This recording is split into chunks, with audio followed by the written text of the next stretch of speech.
Hello friends, welcome back to my channel. ఈరోజు మన ఛానల్లో అప్పటికప్పుడు ఎలాంటి టిఫిన్ పిండితో పని లేకుండా ఇలా కేవలం కప్పు గోధుమ రవ్వతో హెల్తీగా ఇలా బ్రేక్ఫాస్ట్ చేయండి. చాలా ఇష్టంగా తింటారండి. ఎన్ని తిన్నా బోర్ కొట్టకుండా అప్పటికప్పుడు చేసేసుకోవచ్చు. చాలా హెల్తీ అండి. మరి హెల్తీ గోధుమ రవ్వ బన్ దోశల్ని ఎలా ప్రిపేర్ చేసుకోవాలో ఈ వీడియోలోకి వెళ్ళి చూసేద్దామండి.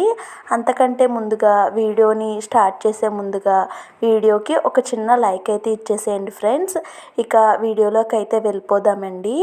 ముందుగా దానికోసం నేను ఇక్కడ ఒక బౌల్ తీసుకొని దాంట్లోకి ఒక 60 ml ఒక 60 గ్రాములు అయితే గోధుమ రవ్వ తీసుకుంటున్నానండి. తర్వాత సేమ్ కప్తో ఇంకొక 60 గ్రాములు అయితే అటుకులు తీసుకున్నాను. అటుకులు ఇంకా గోధుమ రవ్వని కొంచెం కొంచెం వాటర్ వేసుకుంటూ శుభ్రంగా 1-2 సార్లు అయితే కడిగేసుకున్నానండి.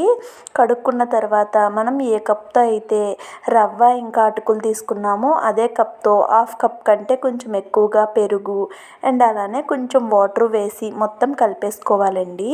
పెరుగు మీరు తీసుకునేటప్పుడు కొంచెం పుల్లగా ఉన్న పెరుగుని తీసుకోండి. లేదు అనుకుంటే మజ్జిగను తీసుకున్నా సరిపోతుందండి. ఇప్పుడు ఇవన్నీ కలిసే విధంగా కలిపి మూత పెట్టి ఒక 5 నిమిషాలు పక్కన పెట్టేసుకున్నానండి.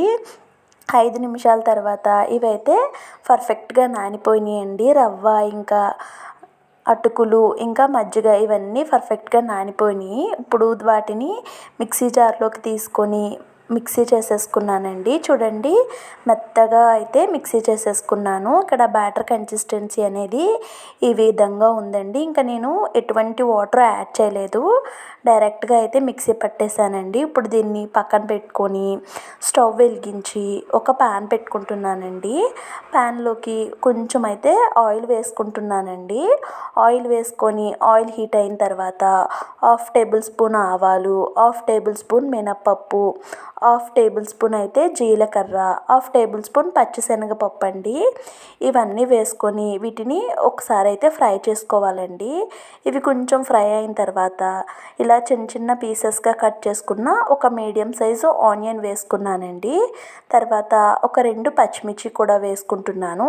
ఇక్కడ టమాటోని ఇలా చిన్న చిన్న పీసెస్గా కట్ చేసి టమాటోని కూడా యాడ్ చేసుకున్నానండి. తర్వాత ఒక క్యారెట్ కూడా వేసుకుంటున్నాను.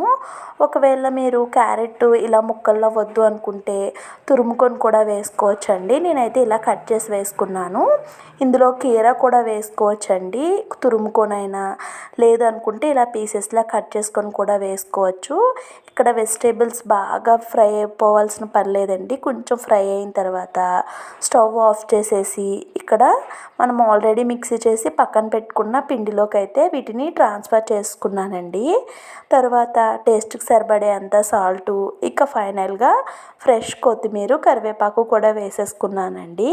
వేసేసుకొని వీటన్నిటిని కూడా కలిసే విధంగా కలిపేసుకోవాలి. ఇక ఎటువంటి వాటర్ కానీ ఏమీ వేయాల్సిన పని లేదండి. ఇవన్నీ బాగా కలిసే విధంగా కలిపేసుకొని మీరు బన్ దోశలు వేసుకోవటానికి వీలుగా ఉండేటట్టుగా ఇలాంటి ఒక గరిటెను పెట్టుకొని ఇప్పుడు బన్ దోశలు ఎలా వేసుకోవాలో చూద్దామండి. స్టవ్ వెలిగించి మనం తాలింపు వేసుకుంటూ ఉంటాం కదండి, ఆ ప్యాన్ తీసుకున్నాను. దాంట్లోకి 1 టేబుల్ స్పూన్ కాకుండా కొంచెం ఆయిల్ అయితే వేసుకొని దాంట్లోకి ఒక 2 గరిటెల వరకు పిండిని అయితే వేసుకున్నానండి. చిన్న గరిటె కాబట్టి నేను ఇక్కడ 2 గరిటెలు అయితే వేసాను.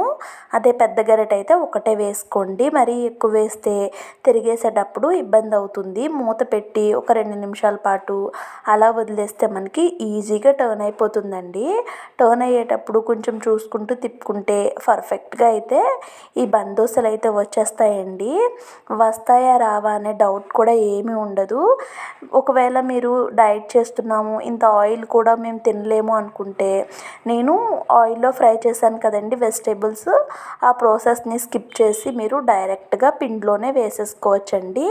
అలా కన్నా కూడా ఇలా ఆయిల్లో ఫ్రై చేసి వేసుకుంటే చాలా చాలా టేస్టీగా ఉంటుంది. ఒకసారి డెఫినెట్గా ట్రై చేయండి. ఇక్కడ నేను సేమ్ ప్రాసెస్లో మిగతా వాటిని కూడా బందోసులు అయితే ప్రిపేర్ చేసుకున్నానండి.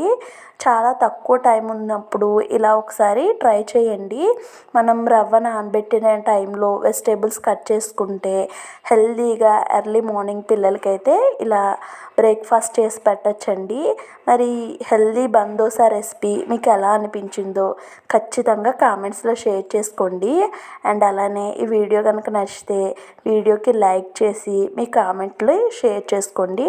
అండ్ అలానే ఈ వీడియోని మీ ఫ్రెండ్స్ అండ్ ఫ్యామిలీస్కి షేర్ చేయండి. Thank you so much for watching my channel friend.